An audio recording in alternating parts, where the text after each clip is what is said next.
प्रस्तुत है बीरबल और अकबर की हवा को पकड़ने की चुनौती पर आधारित एक विस्तृत कहानी। कहानी हवा की जंजीरें, बीरबल की महापरीक्षा। अध्याय 1। फतेहपुर सीकरी की एक उबाऊ दोपहर। मुगल सल्तनत की राजधानी फतेहपुर सीकरी अपनी पूरी शान शौकत के साथ खड़ी थी। लाल बलुआ पत्थर की दीवारें सूरज की रोशनी में तप रही थीं। दीवाने खास के भीतर ठंडक थी, जहां रेशमी पर्दों से छनकर आती हवा वातावरण को सुहावना बना रही थी। शहंशाह अकबर अपने तख्ते ताऊस पर विराजमान थे, लेकिन आज उनके चेहरे पर वो चिरपरिचित मुस्कान नहीं थी। वे कुछ उखड़े उखड़े से लग रहे थे। राजकाज की उलझनों, युद्ध की रणनीतियों और दरबारियों की आपसी कलह ने उन्हें मानसिक रूप से थका दिया था। उन्हें एक नई बौद्धिक चुनौती की तलाश थी, जो उनके दिमाग को झकझोर सके। दरबार सजा हुआ था। नवरत्न अपनी अपनी जगहों पर विराजमान थे। मुल्ला दो प्याजा अपनी दाढ़ी पर हाथ फेर रहे थे। तानसेन अपने तानपुरे के तारों को कस रहे थे और राजा मानसिंह किसी नक्शे का गहन अध्ययन कर रहे थे। लेकिन बीरबल, अकबर के सबसे चहेते मंत्री, शांत भाव से बैठे शहंशाह के मनोभावों को पढ़ने की कोशिश कर रहे थे। अचानक एक तेज हवा का झोंका खिड़की से अंदर आया। उसने अकबर के सामने रखी कुछ महत्वपूर्ण शाही फरमानों को उड़ा दिया। कागज फड़फड़ाते हुए फर्श पर बिखर गए। एक सेवक घबराकर दौड़ा और कागजों को समेटने लगा। अकबर की भौहें तन गई। उन्होंने खिड़की की ओर देखा, जहां से वो अदृश्य शक्ति अंदर आई थी। गुस्ताखी, अकबर ने धीमी लेकिन गंभीर आवाज में कहा। पूरा दरबार सन्न रह गया। सेवक कांपने लगा। उसे लगा कि शायद सजा उसे मिलने वाली है। अकबर ने अपनी बात जारी रखी। हम हिंदुस्तान के शहंशाह हैं। हमारी मर्जी के बिना पत्ता भी नहीं हिलता। लेकिन ये हवा, ये हमारी इजाजत के बिना हमारे महल में घुसाती है, हमारे दस्तानेजों को बिखेर देती है और हमारे चेहरे पर धूल डाल देती है। क्या हमारा इकबाल, प्रताप इतना कम हो गया है कि हम हवा को भी नियंत्रित नहीं कर सकते? दरबारी एक दूसरे का मुंह ताकने लगे। ये शहंशाह का कोई नया दार्शनिक प्रश्न था या केवल झंझलाहट? मुल्ला दो प्याजा ने मौका देखा और बीरबल को फंसाने की नीयत से कहा, जहां पनाह, आप जिल्ले इलाही हैं, ईश्वर की परछाई। कायनात की हर चीज पर आपका हुक्म चलना चाहिए। अगर यह हवा गुस्ताखी कर रही है तो इसे सजा मिलनी चाहिए। अकबर ने मुल्ला की बात सुनी और उनकी नजरें बीरबल पर टिक गईं। बीरबल, अकबर ने पुकारा। जी जहां पनाह, बीरबल ने झुककर अदब किया। क्या तुम मानते हो कि मैं सर्वशक्तिमान हूं? इसमें कोई शक नहीं हुजूर, बीरबल ने उत्तर दिया। तो फिर बताओ, क्या मैं इस हवा को गिरफ्तार कर सकता हूं? क्या मैं इसे बेड़ियों में जकड़ सकता हूं, जैसे मैं अपने दुश्मनों को जकड़ता हूं? अकबर का स्वर चुनौतीपूर्ण था। दरबार में सन्नाटा छा गया। हवा को पकड़ना, यह तो प्रकृति के नियमों के विरुद्ध था। बीरबल मुस्कुराए। जहां पनाह, हवा आजाद है। यह फकीर की तरह है जिसका कोई घर नहीं होता। इसे पकड़ना मुश्किल है। अकबर को यह उत्तर पसंद नहीं आया। उनकी जिद जाग उठी। मुश्किल है पर नामुमकिन तो नहीं। बीरबल, हमें तुम्हारी चतुराई के किस्से पूरी दुनिया में सुनने को मिलते हैं। आज हम तुम्हें एक चुनौती देते हैं। अकबर अपने तख्त से खड़े हो गए और घोषणा की, हम चाहते हैं कि तुम इस गुस्ताख हवा को पकड़कर हमारे सामने पेश करो। हमें हवा कैद में चाहिए। अगर तुम ऐसा कर पाए तो हम मानेंगे कि तुम्हारी बुद्धिमत्ता का कोई सानी नहीं, और अगर तुम असफल रहे, अकबर ने एक नाटकीय विराम लिया, तो तुम्हें स्वीकार करना होगा कि तुम्हारी अक्ल की भी एक सीमा है। अध्याय 2। दरबारियों का षड्यंत्र। दरबार समाप्त होने के बाद शाही गलियारों में कानाफूसी शुरू हो गई। बीरबल के विरोधी, जिनमें मुल्ला दो प्याजा और कुछ रूढ़िवादी मौलवी शामिल थे, अपनी खुशी छिपा नहीं पा रहे थे। इस बार बीरबल बुरी तरह फंसेगा।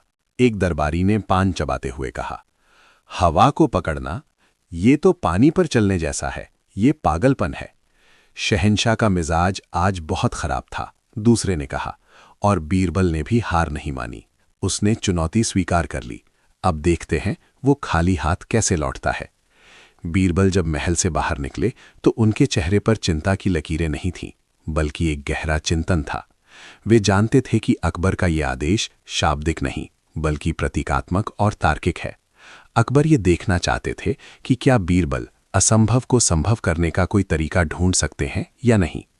बीरबल सीधे अपने घर नहीं गए। वे यमुना नदी के किनारे चले गए। ठंडी हवा चल रही थी।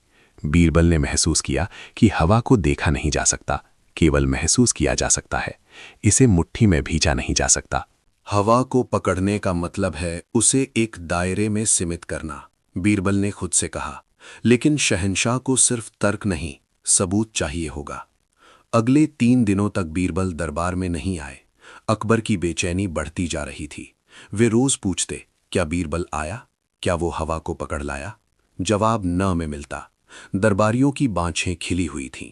उन्हें लग रहा था कि बीरबल या तो डरकर भाग गया है या फिर कोई बहाना सोच रहा है। अध्याय 3, बीरबल की खोज। उधर बीरबल अपने घर के पीछे बने एक छोटे से कारखाने में व्यस्त थे। उन्होंने शहर के सबसे बेहतरीन कारीगरों को बुलाया था। एक कांच बनाने वाला, एक चमड़े का काम करने वाला और एक लोहार। बीरबल ने कांच वाले से पूछा, क्या तुम एक ऐसा बर्तन बना सकते हो जो पूरी तरह से पारदर्शी हो, लेकिन जिसका मुंह इतना छोटा हो कि उसे आसानी से बंद किया जा सके? कांच वाले ने सिर हिलाया। जी हुजूर, सुराही जैसा? नहीं, बीरबल ने कहा, सुराही नहीं, मुझे कुछ ऐसा चाहिए जो देखने में सुंदर हो, लेकिन जिसका अस्तित्व उसके अंदर की खाली जगह से परिभाषित हो। इसके बाद बीरबल चमड़े वाले के पास गए। क्या तुम ऐसी मशक, पानी भरने वाला चमड़े का थैला बना सकते हो जो हवा को रोके रखे और लीक ना करे? हुजूर, मशक तो पानी के लिए होती है, हवा तो निकल जाएगी, कारीगर ने कहा। उसे गोंद और राल से इतना पक्का करो कि हवा का एक भी कतरा बाहर न निकले, और उसके मुंह पर एक ऐसी नली लगाओ जिसे कसकर बांधा जा सके, बीरबल ने निर्देश दिया। 3 दिन और 3 रातें बीरबल और कारीगरों ने मिलकर काम किया। बीरबल जानते थे कि विज्ञान और तर्क का मिश्रण ही अकबर को संतुष्ट कर सकता है। अध्याय 4, फैसले का दिन। 7वें दिन की सुबह दरबार खचाखच भरा हुआ था। खबर पूरे आगरा में फैल चुकी थी कि आज बीरबल हवा को पकड़कर लाने वाले हैं। आम जनता भी किले के बाहर जमा थी, ये जानने के लिए कि आखिर ये चमत्कार कैसे होगा। शहंशाह अकबर अधीरता से मुख्य द्वार की ओर देख रहे थे। क्या बीरबल ने हार मान ली? मुल्ला दो प्याजा ने व्यंग्य किया। हवा को पकड़ना इंसान के बस की बात नहीं जहां पना, ये सिर्फ ईश्वर का काम है। तभी मुख्य द्वारपाल ने आवाज लगाई, वजीर आजम राजा बीरबल तशरीफ ला रहे हैं। बीरबल दरबार में दाखिल हुए। उनके साथ 2 सेवक थे। एक सेवक के हाथ में एक सुंदर नक्काशीदार कांच का जार मर्तबान था, जिसका ढक्कन मोम से सील किया हुआ था। दूसरे सेवक के हाथ में एक फूला हुआ चमड़े का थैला मशक था, जो देखने में किसी मोटे तकिए जैसा लग रहा था।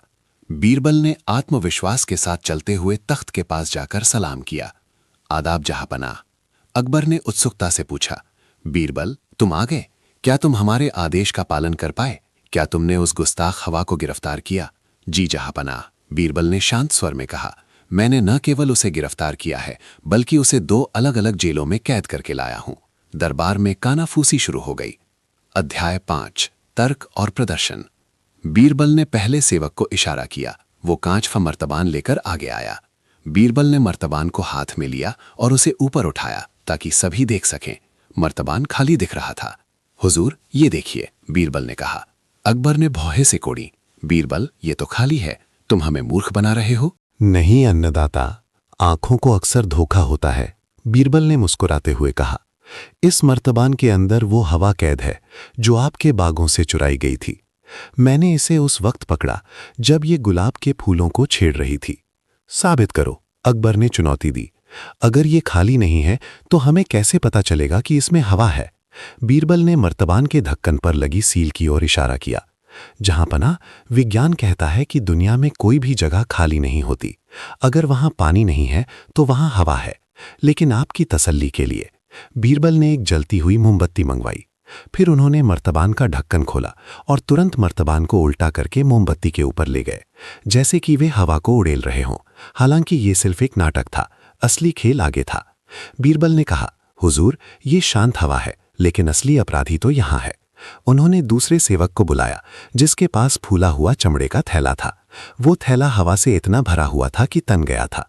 बीरबल ने कहा, जहांपनाह, ये वो हवा है जिसने आपके कागजात बिखेरे थे। ये बहुत उग्र थी, इसीलिए मैंने इसे इस कालकोठरी चमड़े के थैले में ठूंस ठूंस कर भरा है। अकबर ने थैले को देखा। ये फूला हुआ है, इसका मतलब इसके अंदर कुछ है। जी हुजूर, इसके अंदर वही हवा है। अगर आप इजाजत दें तो मैं इसे आपकी अदालत में पेश करूं? पेश करो, अकबर ने कहा। बीरबल ने थैले का मुंह अकबर के चेहरे की तरफ किया, थोड़ी दूरी पर, और धीरे से उसकी गांठ ढीली की। फुस! तेज दबाव के साथ हवा थैले से बाहर निकली और सीधे अकबर के चेहरे और बालों से टकराई। अकबर की पगड़ी हिल गई और उनकी दाढ़ी के बाल उड़ने लगे। उनको ठंडक और दबाव का एहसास हुआ। बीरबल ने तुरंत गांठ वापस बांध दी। देखा आपने जहांपना, बीरबल ने कहा। ये वही गुस्ताख हवा थी। जैसे ही इसे रिहाई का छोटा सा मौका मिला, इसने फिर से आपके चेहरे को छूने की जरूरत की। ये इतनी ताकतवर है कि बाहर निकलने के लिए जोर लगा रही थी। अकबर हैरान रह गए। तर्क अकाट्य था। थैला पहले फूला हुआ था, अब पिचक गया था। इसका मतलब उसके अंदर कुछ था जो अब बाहर आ गया था, और वो हवा ही थी। अध्याय 6 दार्शनिक जीत। लेकिन बीरबल जानते थे कि सिर्फ जादूगरी दिखाना काफी नहीं है, उन्हें एक गहरी बात भी कहनी थी। बीरबल ने खाली होते हुए थैले को जमीन पर रखा और हाथ जोड़कर कहा, जहांपना, मैंने आपके हुक्म की तामील की और हवा को पकड़ कर लाया, लेकिन मैं एक विनती करना चाहता हूं। कहो बीरबल। अकबर अब प्रसन्न मुद्रा में थे। हुजूर, हवा की फितरत ही बहना है। जब हम इसे कैद करते हैं, थैले की तरफ इशारा करते हुए, तो ये अपनी ताजगी खो देती है। ये बासी हो जाती है, दम घुटने वाली हो जाती है। जब ये आज़ाद होती है, तभी ये जीवन देती है। बीरबल ने अपनी बात को एक गहरे राजनीतिक संदेश से जोड़ा। ठीक वैसे ही जैसे आपकी प्रजा। जब तक प्रजा को आपकी छत्रछाया में आज़ादी महसूस होती है, वे खुशहाल रहते हैं और सल्तनत तरक्की करती है। अगर हम हर चीज़ को मुट्ठी में भींच कर रखने की कोशिश करेंगे, तो दम घुटने लगेगा, चाहे वो हवा हो या इंसान। अकबर सन्न रह गए। वे समझ गए कि बीरबल ने न केवल भौतिक रूप से चुनौती पूरी की है, बल्कि शासन करने का एक बड़ा पाक भी पढ़ाया है। हवा को पकड़ने की जिद दरअसल सब कुछ नियंत्रित करने की जिद थी, जो एक शासक के लिए घातक हो सकती है। अध्याय 7 उपसंहार। दरबार में तालियों की गड़गड़ाहट गूंज उठी। मुल्ला दो प्याजा और अन्य विरोधी दरबारी सिर झुकाकर रह गए। बीरबल ने एक बार फिर अपनी बुद्धिमत्ता का लोहा मनवा लिया था। अकबर अपने तख्त से उतरे। उन्होंने अपने गले से मोतियों की एक बेशकीमती माला उतारी और बीरबल के गले में डाल दी। बीरबल, अकबर ने कहा, तुमने सही कहा। हवा को पकड़ा तो जा सकता है, लेकिन उसे कैद नहीं रखा जा सकता। तुमने आज हमें हवा भी दिखाई और हकीकत भी। उस दिन के बाद से अकबर ने कभी भी निरर्थक नियंत्रण की बात नहीं की, और फतेहपुर सीकरी की हवाएं पहले की तरह ही आज़ाद होकर बहती रहीं। महल के गलियारों में बीरबल की चतुराई की गाथा गाती रहीं। कहानी का सार, मॉरल। बुद्धि बल से श्रेष्ठ है। जो काम तलवार या ताकत से नहीं हो सकता, वो तर्क और बुद्धि से हो सकता है। प्रकृति का सम्मान। प्रकृति की शक्तियों को नियंत्रित करने के बजाय उनके साथ सामंजस्य बिठाना ही बुद्धिमानी है। स्वतंत्रता का महत्व, चाहे हवा हो या प्रजा, अत्यधिक नियंत्रण उनका दम घोट देता है। पिछली कहानी में बीरबल ने हवा को कैद करके अपनी बुद्धिमत्ता का लोहा मनवाया था। अब उसी क्रम में आगे की कहानी प्रस्तुत है, जहां दरबार में ईर्ष्या की आग और एक नई पेचीदा चुनौती जन्म लेती है। कहानी भाग 2, ईमानदारी का वजन, दूध और पानी का खेल। अध्याय 8, ईर्ष्या की सुलगती आग। बीरबल द्वारा हवा को कैद करने के बाद जहांगीर महल से लेकर दीवाने आम तक सिर्फ उसी की चर्चा थी। शहंशाह अकबर बीरबल पर पहले से भी अधिक मेहरबान हो गए थे। ये बात मुल्ला दो प्याजा और दरबार के कुछ रसूखदार अमीरों को कांटों की तरह चुभ रही थी। एक शाम जब अकबर अपने शाही बागीचे में टहल रहे थे, मुल्ला दो प्याजा उनके साथ थे।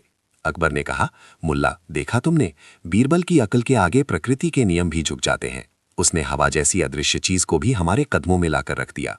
मुल्ला ने मौके का फायदा उठाया और धीरे से कहा, बेशक जहांपना, बीरबल चतुर है, लेकिन क्या? अकबर ने रुककर पूछा। लेकिन हुजूर, चतुराई और वफादारी में फर्क होता है। बीरबल जादूगरी और तर्क से हवा को तो कैद कर सकता है, लेकिन क्या वो दरबारियों के दिलों में छिपी बेईमानी को पकड़ सकता है? मुझे लगता है कि आपकी सल्तनत में चापलूस बहुत हैं और सच्चे वफादार बहुत कम। खुद बीरबल भी अपनी वाहवाही के लिए काम करता है, आपकी भलाई के लिए नहीं। अकबर के माथे पर चिंता की लकीरें उभर आईं। उन्होंने पूछा, तुम कहना क्या चाहते हो? मुल्ला ने पासा फेंका। हुजूर, मेरा मानना है कि आपके दरबार के 99% लोग बेईमान हैं।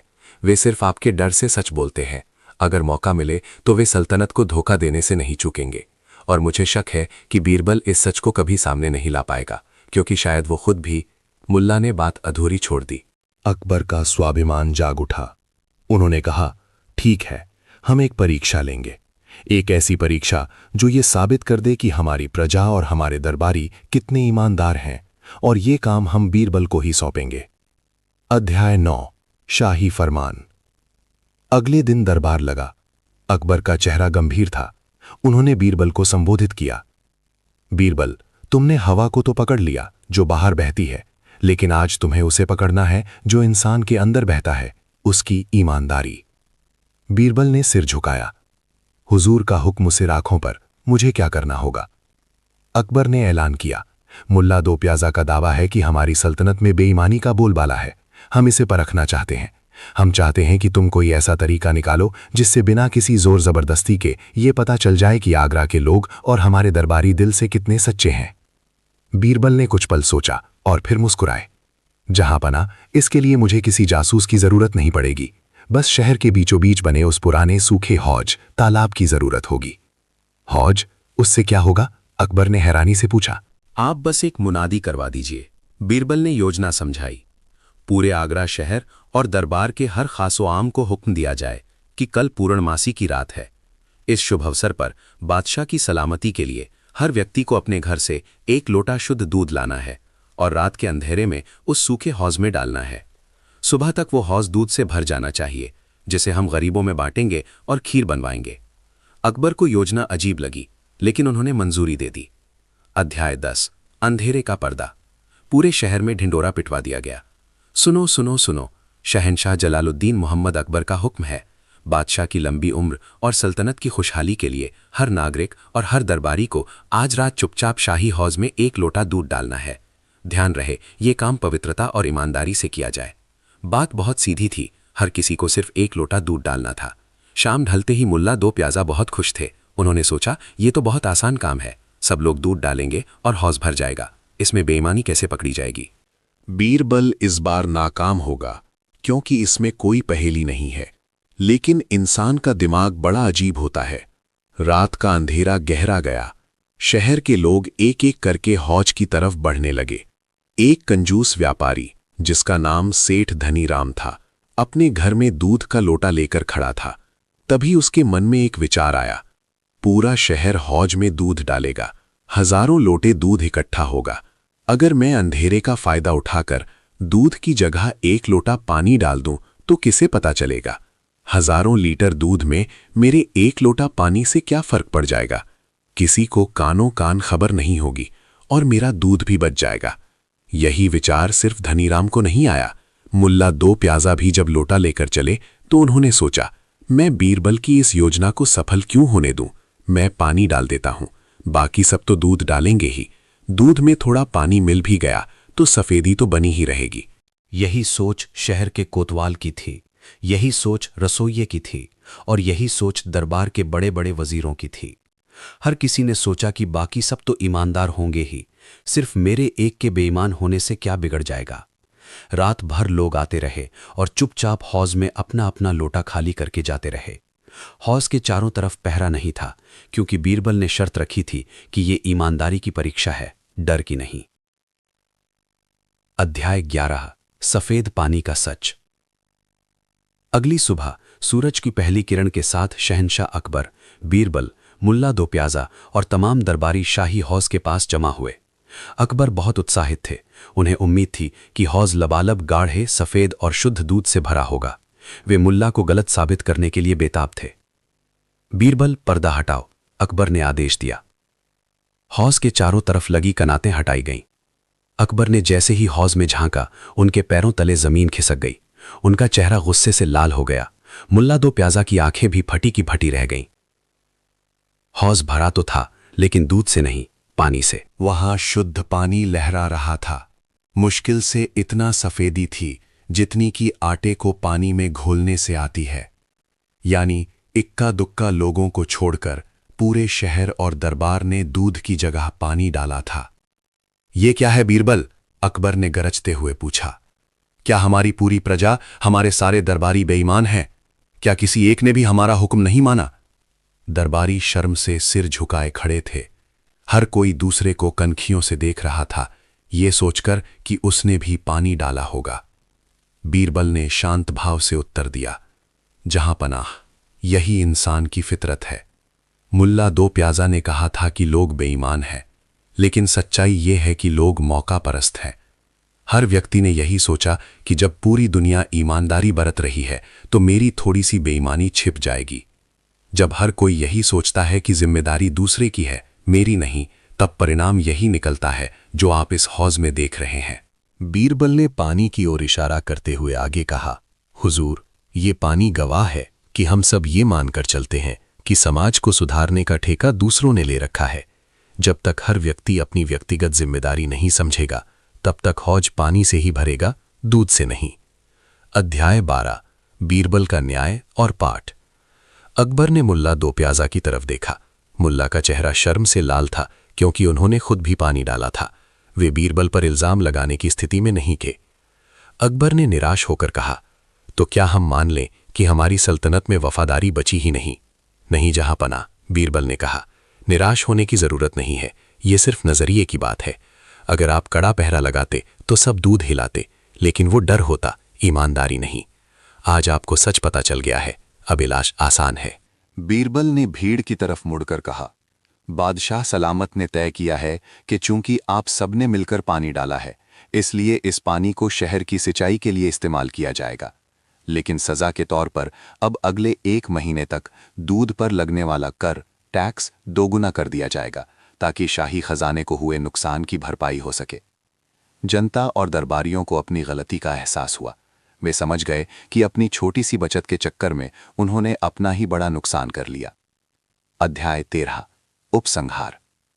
शाम को अकबर ने बीरबल को अपने निजी कक्ष में बुलाया। बीरबल, तुमने एक बार फिर हमारी आंखें खोल दी। हवा को पकड़ना मुश्किल था, लेकिन इंसान के मन के चोर को पकड़ना उससे भी ज्यादा मुश्किल था। तुमने बिना किसी जासूस के, बिना किसी पूछताछ के पूरे शहर का सच एक हौज में इकट्ठा कर दिया। अकबर ने अपनी अंगूठी उतारकर बीरबल को दी।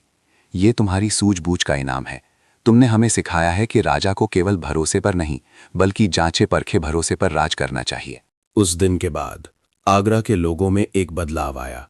उन्हें यह डर नहीं था कि कोई सिपाही देख रहा है, बल्कि उन्हें यह एहसास हो गया था कि बीरबल की बुद्धि की नज़र उन पर हमेशा रहती है, चाहे अंधेरा कितना भी गहरा क्यों ना हो।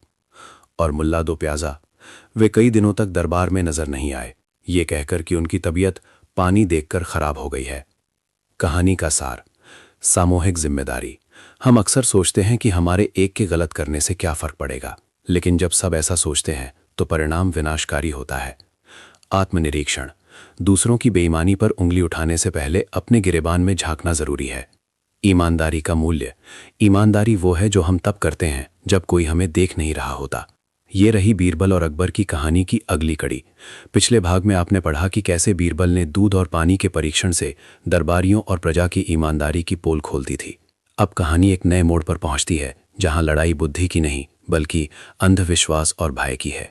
कहानी भाग 3, भाग्य की लकीरें और कर्म का खेल, अंधविश्वास पर प्रहार। अध्याय 14, दरबार में एक मनहूस साया। दूध और पानी वाली घटना के बाद मुल्ला दो प्याजा और अन्य विरोधी दरबारी बुरी तरह अपमानित महसूस कर रहे थे। उन्हें समझ आ गया था कि बीरबल को तर्क, लॉजिक या सामान्य बुद्धि से हराना नामुमकिन है। इसलिए उन्होंने एक नई चाल चली, शहंशाह के मन में डर पैदा करने की चाल। अकबर महान योद्धा थे, लेकिन तत्कालीन समाज की तरह वे भी ग्रह नक्षत्रों और ज्योतिष पर गहरा विश्वास रखते थे। विरोधियों ने इसी को हथियार बनाया। एक दिन दरबार में एक अजीबोगरीब हुलिया वाले ज्योतिषी का आगमन हुआ।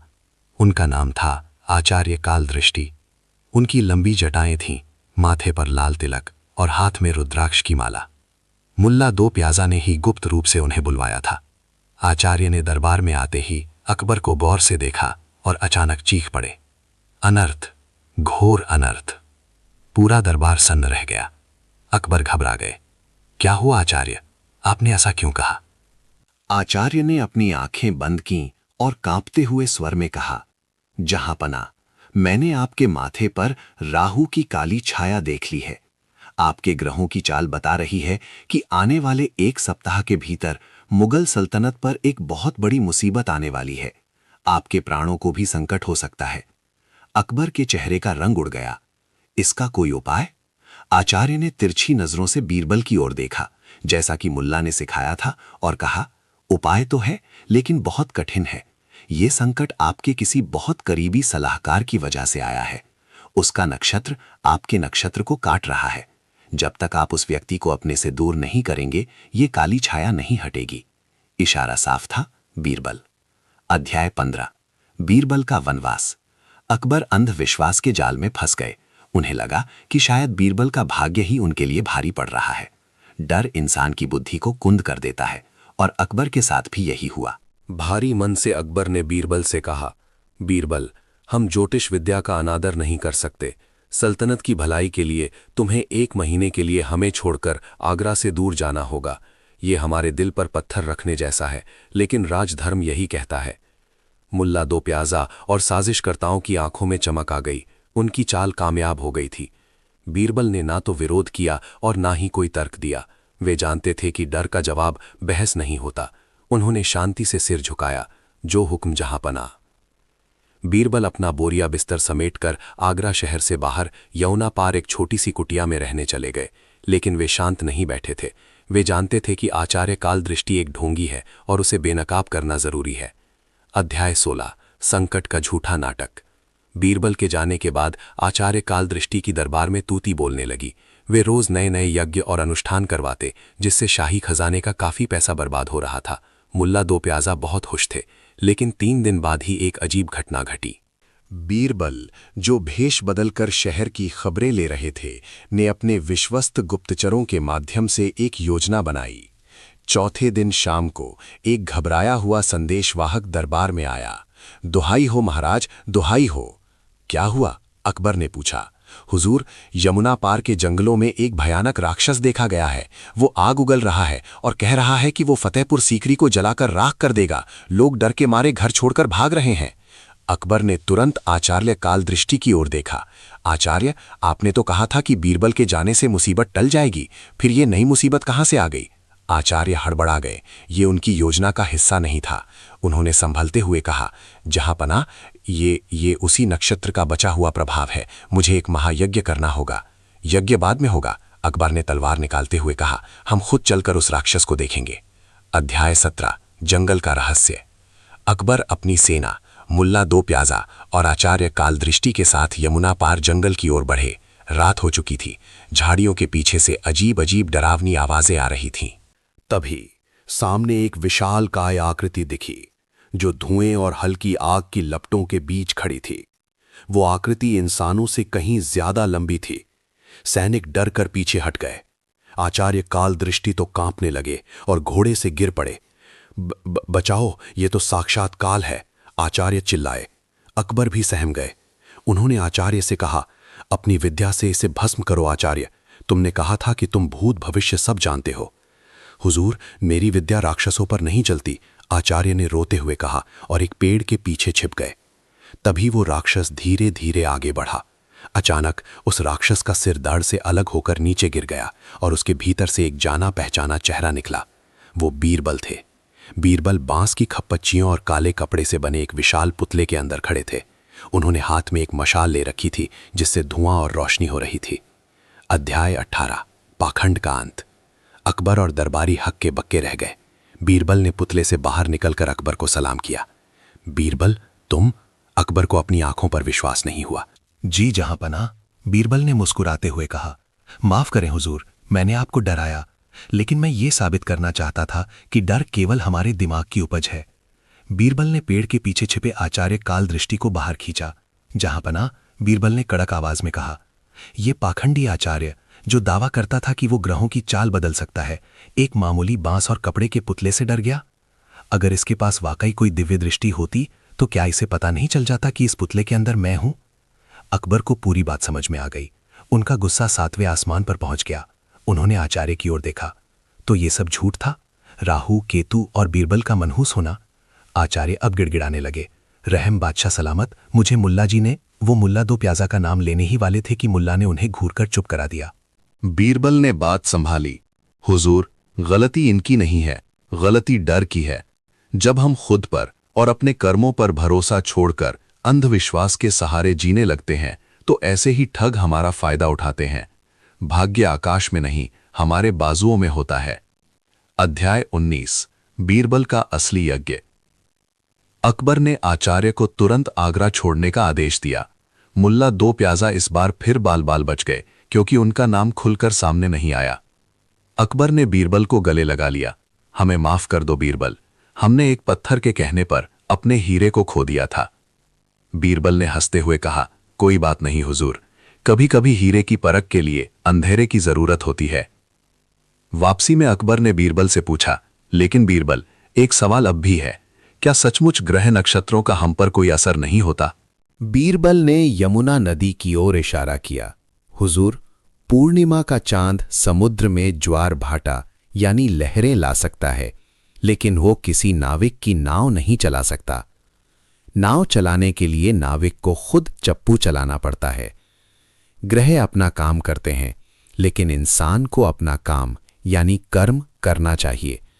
जो डर कर बैठ जाता है उसकी नाव डूब जाती है। अध्याय 20 नई चुनौती की आहट। इस घटना के बाद दरबार में बीरबल का कद और भी बढ़ गया, लेकिन दुश्मन शांत बैठने वाले नहीं थे। कुछ महीनों बाद ईरान के बादशाह ने अकबर की बुद्धिमत्ता की परीक्षा लेने के लिए एक विशेष दूत भेजा।